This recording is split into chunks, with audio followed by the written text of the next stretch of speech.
Jamaica's opposition spokesman on finance faces a defamation lawsuit. That's our top story in Caribbean Newsline for Thursday, June 28. From the CMC News Center in Bridgetown, I'm Nicole Best. Good evening. Jamaica's Energy Minister Dr. Andrew Wheatley is suing opposition spokesman on finance Mark Golden for defamation of character. The lawsuit filed on Wednesday afternoon stems from comments posted on Golden's Facebook page. That post related to the investigation into an alleged multi-million-dollar money laundering scheme at the state-run National Energy Solutions and questions that were allegedly asked by the defendant. In his claim, the Energy Minister said the post, which was published on or around June 14 and was republished on various social media platforms and electronic media, was made in an attempt to destroy his integrity. He also claims that the alleged defamatory post laid the foundation on which opposition leader Dr. Peter Phillips had called for his resignation. Wheatley is therefore seeking general damages from Golden. His attorneys have also applied for an injunction restraining Golden and his servants or agents from publishing or causing to be published the same or similar defamatory words. Golden has responded in a Facebook post saying that he was aware he was being sued, and he says he will be defending the lawsuit. Trinidad and Tobago's Police, Social and Welfare Association is knocking authorities for what it says is their failure to charge anyone under the recently passed anti-gang legislation. The law was proclaimed last month, but the association says the police have no strategy for implementation. We get more in this report from TV6 News. Directionless leadership is what the Police Association says has stunted the anti-gang law. The law was proclaimed on May 28th. The Commissioner of Police is on record saying the TTPS needed the law to pursue gangs, and government politicians repeatedly declared the police service was ready to put the law in practice. Yet, to date, not a single gang member has been charged. We have some time that has elapsed, and we have not seen anything by way of strategy coming from the Commissioner of Police. More importantly, I'm aware the efforts that are being made for us to translate what we have as information and intelligence to now bringing it to a stage where it can be used as evidence. General Secretary of the Police, Social and Welfare Association, Anand Ramesar, goes a step further. He sees the failure to arrest and charge under the anti-gang law as an indictment on the police. And you might want to say that we are still in the stage of intelligence gathering, but to me, that represents a level of inefficiency in relation to our intelligence gathering. Because at this point in time, your actions have to be commensurate with what is happening in the wider society, because people are dying every day. Anti-gang legislation is not new. The police used the law to detain people during the 2011 state of emergency. None of the charges stuck. Several detainees later successfully sued the state. It took several tweaks to revive the legislation late last year. The senior officers say, though, that another obstacle to arresting murderous gang members is the state of the Homicide Bureau. Acting ASP Seals says the Bureau is handicapped by limited resources. They should be able to, when they solve a murder, because if you are saying it's gang-related, then once you solve that murder, it's supposed to net gang members. So you can't say it's gang-related because that's all your statistics show. But yet when you hold a person, only one person getting hold for a gang murder, but yet still the rest of the gang outside. It's kind of, it's a paradox. It don't make sense. It don't make sense. You know? The Minister of National Security also coming under fire this morning. The association executives say he hasn't met with them in over a year. They say they've written to the Prime Minister appealing for him to intervene. A team from the Pan American Health Organization and the World Health Organization say it has found no threatening levels of mercury at the Guyana Geology and Mines Commission. The team of experts visited Guyana last week following reports of mercury exposure at the complex, raising concerns about the health and safety of employees. And they later briefed the National Resources Minister Raphael Trotman on their findings. The Guyana Gold Board stopped burning gold at the Guyana Geology and Mines Commission complex in April following health and safety concerns. The board says it is currently sourcing other facilities to conduct its exercises. Minister Trotman said the recent concerns provide an opportunity to improve how the mining industry uses mercury. Staying in Guyana, the government has downgraded its growth predictions for 2018 from 3.8% to 3.4%. The revision comes as the country conducts its mid-year review.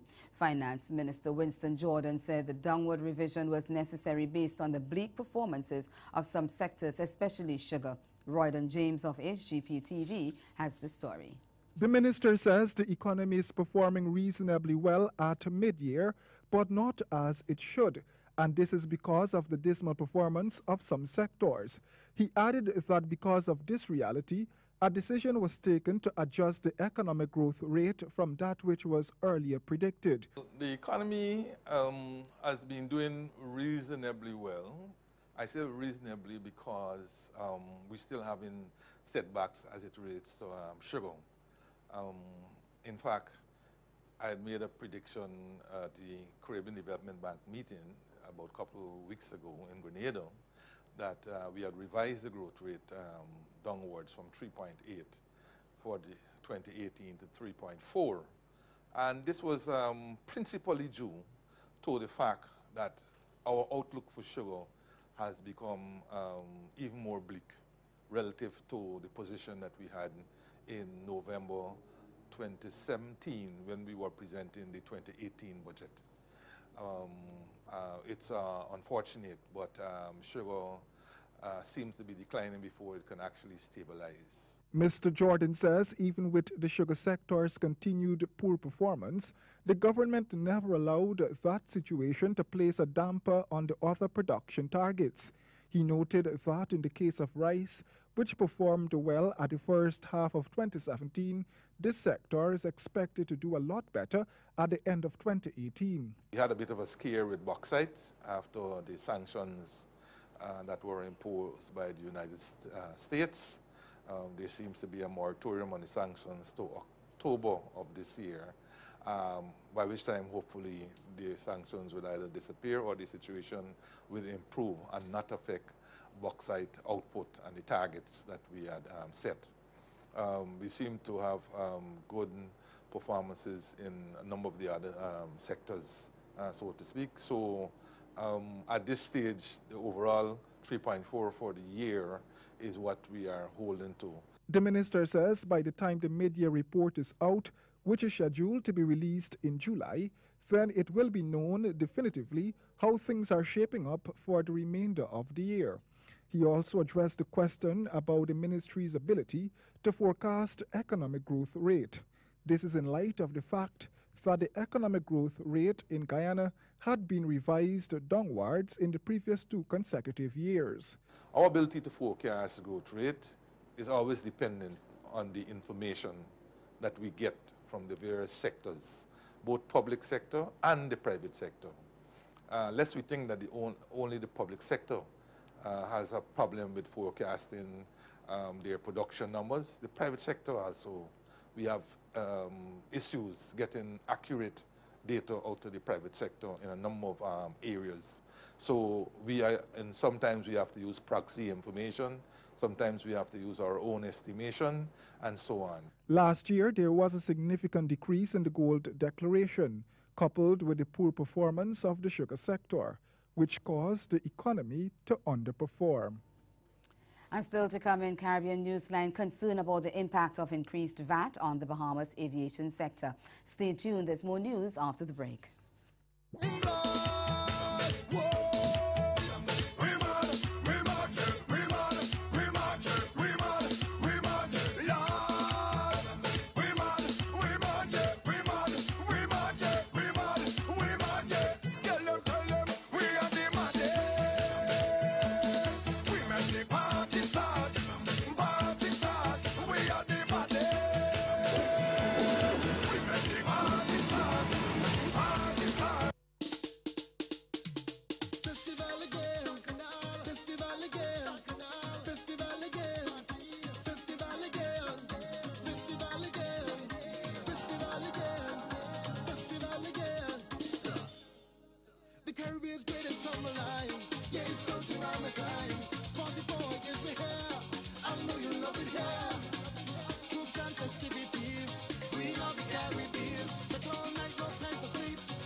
Barbados.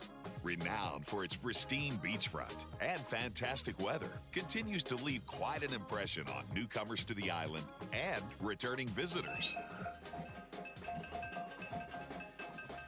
The Caribbean island, quite popular as a vacation hotspot, is not only beautiful due to its natural aesthetics. The island of Barbados continues to grow in popularity because of unique connections developed with our people, our culture. We can't wait to welcome you.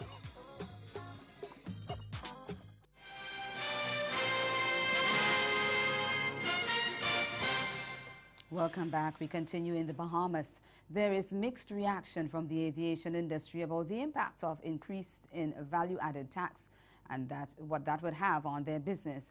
Some say they are working on a wait-and-see basis, while others fear the hike could force the closure of smaller airlines. And there is a call for the government to delay the VAT implementation. We get more in this ZNS Network News report. A pending 4.5% increase in value-added tax come July 1st is being described as a shock by stakeholders in the local aviation industry. Co-owner and accounts manager for Southern Air, Bathsheba Gibbs, says while the move will affect fares, it is still too early to predict its full impact. So for us to really see the effect of the total volume, it will probably take us months down the road. Most of the locals, they will purchase their ticket ad hoc or few days in advance, so we would only be able to monitor it on a day-by-day basis, and maybe months from now we'll be able to see the real scope of the effect. Meantime, CEO of Sky Bahamas, Captain Randy Butler, is calling it a bad thing for aviation, as the sector is reportedly already severely taxed and fears smaller private airlines could be put out of business if the situation doesn't change. With the increase of the fuel price, the increase with the taxes, the government competing against us in the way they're doing, is we need to calculate the time out that we can keep the shirt on our back to now start saying to people that, look, in a measured way, 6 months from now, we're going to be closing our doors. So let's just get everybody to do that. That's what the airlines, including Bahamas Air, may have to say, because it'll be no money in the treasury. It's not a bottomless pit. It comes from the people. Captain Butler is calling on the government to delay that VAT implementation, stressing that there needs to be consultation with industry stakeholders. He offered advice on how the sector could generate more revenue. We got to see a lot more smaller business makes more sense than one big, because if that one big Bahama or Atlantis go, what happened to the whole economy? We own their space. The U.S. is monitoring it. Today, we could collect money. I understand there's going to be someplace around 50 million that's being collected, 18 paid for management, 32 million coming. I think the budget is 17 million for aviation. Well, you just took care of that. You got money now to invest in the family islands to upgrade that. You've got money now that you can even do what the U.S. have done. The U.S. have an essential service. The money they collect from the airspace, from the foreign airlines in airspace, they take it and invest it in the private airlines to make sure all the whole country is connected. Both airline executives agree that in order for the industry to thrive, stakeholders must find a way to collaborate and make travel more cost-effective for consumers. The role of schools in sex education is taking the spotlight in the 8th Cuban Congress on Sex Education, Orientation and Therapy. The Congress, put on by the National Center for Sex Education, wraps up in Havana on Friday with plans to come up with a working paper on how to prepare teachers to teach comprehensive sexuality education to 9th grade students. We get more in this report from Richards of Canal Caribe. The 8th Congress of Sexual Therapy, Guidance and Education is now taking place in Havana, under the sponsorship of the Cuban National Center of Sexual Education, CENESEC. The program debates in this scientific congress includes the school performance as an essential role in sex education in their narrow link with the family and the communal surroundings so as to avoid rejecting situations, ill treatment, physical and infantile sexual abuse. But most important is the sharing of experiences for prevention and early attention of these problems. Therefore, the meeting is pondering the responsibility of the school as the most important institution of the community in its comprehensive role in sexual education. According to Master in Science Manuel Vasquez Sejillo, Deputy Director of Senesec, the Congress is debating concerns like homophobia, maternity, paternity, and other issues that will surely have its impact in the constitutional amendments that is now in process. The Cuban Minister of Education, Ana Elsa Velázquez, and Mariela Castro Espín, Director of Senesec, presided the congressional opening of the 8th Congress of Sexual Therapy, Guidance, and Education, which is hosting experts from Latin America, Europe, and the United States of America. The St. Kitts and Nevis government says it believes investment in the Twin Island Federation's annual music festival is paying off for the country. But Minister of Tourism Lindsey Grant says they'll find out just how much when an evaluation is done after the 22nd session of the event this week. Speaking at a press conference on Thursday, Grant said announcing the major acts for this year's festival as early as November last year to give tourism officials more time to market the festival has worked in their favor. The hotels are fully booked. Flights are arriving full. Visitors are on island and eager to drown themselves in the music, to engage with our friendly people, and to explore our beautiful island. This year, the Ministry of Tourism will embark on an economic impact assessment survey of the St. Kitts Music Festival to evaluate the returns to the economy in the month of June. The assessment involves an evaluation of the direct contributions of the festival on hotels, on airlines, on the entertainment industry. The analysis will specifically look at tourist arrivals, hotel occupancy rates, visitor expenditure, tax revenues, employment generation, and media value. This year's festival begins Thursday night and features local bands Small Axe and New Vibes along with Spice of Jamaica, Kes the Band, Destra Nalia Blackman out of Trinidad and Tobago. Kes, who is among the artists attending the press conference, said festivals like the St. Kitts Music Festival are invaluable. This time, it's an amazing time that Caribbean music is being mixed and Caribbean cultures is being mixed with all cultures around the world. So festivals that promote cross cultures, cultures meeting, where I could see Sizzler, and then I could see Patti LaBelle, and then I could see New Vibes, I could see Kes the Band. These spaces are very important, so it's an honor for me to be a part of this, and I want to encourage this even more. So, first to hit the stage for the festival will be Destra, and she promised to set the bar high. The festival continues until Saturday. And we'll see performances from several other regional and international stars, including Sizzler, Wayne Wonder, Fetty Wap, Augusta, Patti LaBelle, and Lauryn Hill. And ahead in Newsline Sport, a career best bowling ranking for Windies captain Jason Holder. Stay with us. Sport is next. This hurricane tip comes to you compliments the Caribbean Disaster Emergency Management Agency and the Caribbean Media Corporation. Be prepared. Store drinking water in clean jugs, bottles, and cooking utensils.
Featuring Kes the Band, Sizzler Logi, Small Axe Band, Nyla Blackman, and Fetty Wap. Also, Patti LaBelle, Dijon, New Vibes International, Rhythm of the Beat, and Wayne Wonder. Spice, August Alsina, Aishona,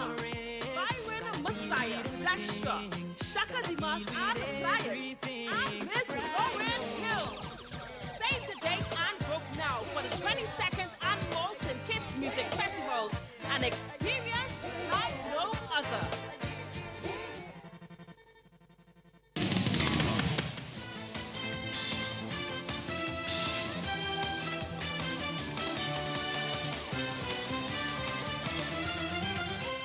West Indies captain Jason Holder has leapt to a career-best 25th spot in the International Cricket Council Test bowling rankings following his outstanding performance in the day-night third test which ended in Barbados on Tuesday. The 26-year-old seamer finished with career-best figures of 9-4-60, though the effort proved in vain as West Indies lost the match by 4 wickets inside 4 days at Kensington Oval. He has moved up 11 spots, climaxing a series that saw him take 12 wickets overall in the 3-test rubber which was drawn 1-1. Holder has also moved up in the batting rankings, climbing 10 spots to 54th following his top score of 74 in the first innings at the Oval. The Barbadian's excellent effort has also seen him jump 3 spots in the all-rounders rankings to 6th. West Indies wicketkeeper Shane Dowich, meanwhile, has also enjoyed movement in the batting rankings, leaping 14 spots to 51st position. The right-hander, who was adjudged man of the series against Sri Lanka, struck 71 in the first innings of the Barbados Test. He finished 288 runs at an average of 57. Opener Craig Brathwaite is the highest-ranked West Indies batsman at 21st, while speedster Shannon Gabriel is the best-ranked Windies bowler at 12th. The West Indies A were trounced by the England Lions on Thursday by 9 wickets, effectively eliminating them from the Tri-Nation Series. Needing a win to stay alive after losing their 2 previous matches, the Windies could only muster 162 runs. The Lions then romped to 163 for the loss of just 1 wicket in 25 overs. The Hampshire bowling duo of Liam Dawson and Reece Topple ripped through the Windies' top order with only stand-in captain Devon Thomas offering any real resistance. Dawson finished with 4 wickets for 16 runs, while Topley snagged 4 for 21 from his 10 overs. Topley, in particular, was devastating, claiming the first 3 wickets of Jermaine Blackwood, Chandra Paul, Hemraj and Andre McCarthy to leave the visitors tottering on 30 for 3. The Windies still have 1 match remaining against India A on Friday, where victory will leave them on 3 points, 1 less than India. India and the Lions will play in the final on Monday at the Kia Oval. Jamaican swimming sensation Aaliyah Atkinson is paving the way for other young swimmers to surpass her achievements in her career. While not hinting at hanging up her swim gear, the 2017 Sportswoman of the Year feels it's time someone else take Jamaica further in the sport. TVJ's Karen Madden reports. Sportswoman of the Year became the first black woman to hold a world record when in 2014 she equaled the world record for the 100-meter breaststroke while competing at the 2014 Short Course World Championships in Doha. The title of Olympic champion again eluded Atkinson in 2016 in London. But after copying multiple awards and world records in her illustrious career, which began at age 16, copying an Olympic medal is still a driving force. It still motivates me to keep on going and keep on trying. But looking back at my past, and I've heard somebody said, oh, so often the bridesmaid, but never the bride. And my road was not easy. Like so many silvers, so many thirds, so many almost making it type things. And what I realized, I've come to accept it. I am the one that will pave the way. Somebody else is coming that will branch out and just go, like, fantastic, get that Olympic record, get that Olympic medal, just blow everybody else out of the water. And I'm hoping that what I'm doing and what I've accomplished already will make that process easier for them. Already this season, she has earned the Commonwealth Games a silver medal over the 50-meter breaststroke. Because it was so early, and then we just never get back the timing and the training, it just wasn't enough. So I was very grateful for that silver, because we never know how the 100 is going to turn out.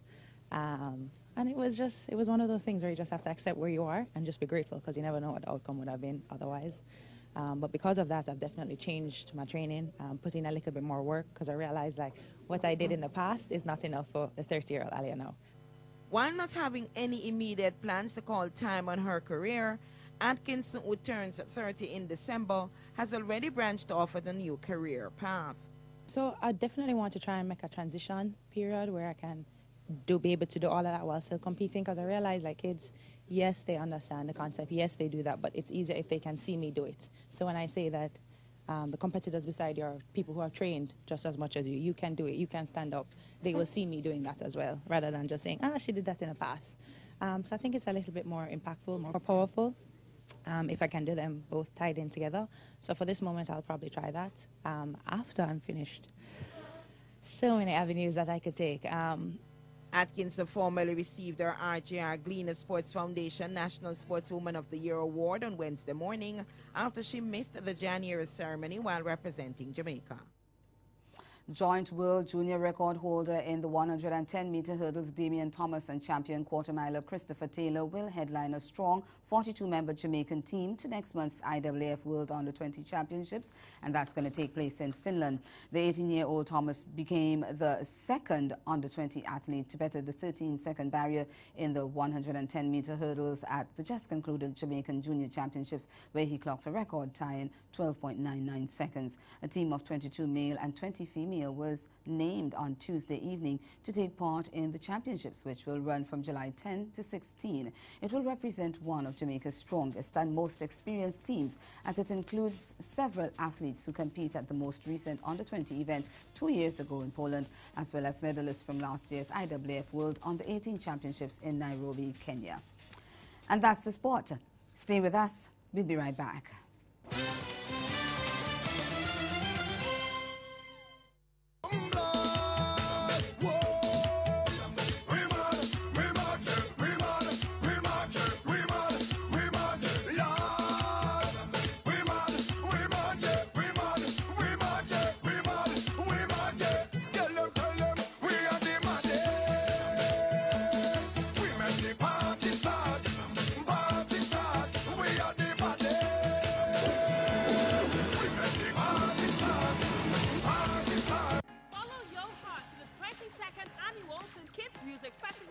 From June 27th to July 1st, 2018, featuring Castiband, Sizzler Lungi, Small Axe Band, Nyla Blackman, and Betty Watt.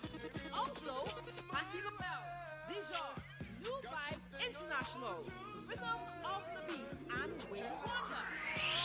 Fight, August Alsina, Aishona, Byron Messiah, Dasha, Shaka Dimas, and Pliers, and Miss Lauren Hill. Save the date and book now for the 22nd Annual St. Kitts Music Festival, an experience like no other. Again, the major developments of this day: Jamaica's Energy Minister Dr. Andrew Wheatley is suing opposition spokesman on finance Mark Golden for defamation of character. And in sport, West Indies captain Jason Holder jumps to a career-best 25th spot in the ICC Test Bowling rankings. That's Caribbean Newsline. For news and sport around the clock, subscribe to CanadaNews.com. For more of our programming, log on to CaribVision.tv and subscribe to CaribVision's YouTube channel. We'll be back here again tomorrow. But from all of us at CMC News, thank you for watching and do have yourselves a good night.